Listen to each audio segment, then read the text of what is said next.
Здорово, когда есть зима, можно покататься на санках, поиграть с друзьями в снежки.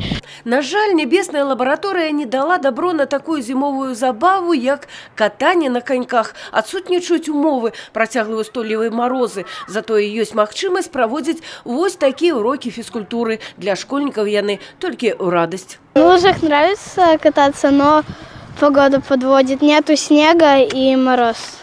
Карыстаюцца магчымасцю прокатиться на лыжах многие аматоры зимовых видов спорту. Самая популярная лыжная трасса берастейцев у районе Вяслярного канала. Но 4 года подряд я хожу сюда на гребной канал и очень довольна. Жаль, что только брестская зима очень короткая и приходится пользоваться этим моментом, вот пока есть снег. Вы знаете, приобрел 5 лет назад лыжи в магазине в собственности. Вот приходится отрабатывать их, то есть заниматься спортом. Но, к сожалению, зимы наши очень плохие.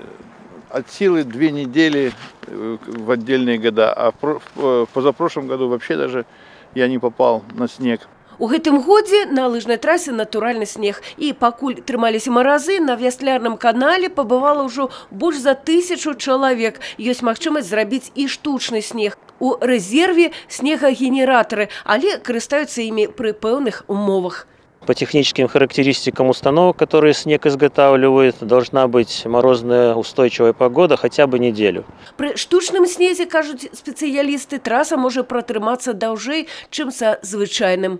Да, там технология своеобразная по изготовлению, по укладке трассы, поэтому естественно, что большая высота подушки, порядка 10-20 сантиметров, и поэтому естественно, что плюсовая температура для него не страшна.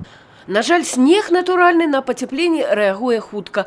Пару дзён і паўнавартаснай трасы ўжо не будзе. Так што трэба карыстацца момантам, паколькі синоптики абяцаюць з паўднёвага захаду до нас ідзе пацяпленне.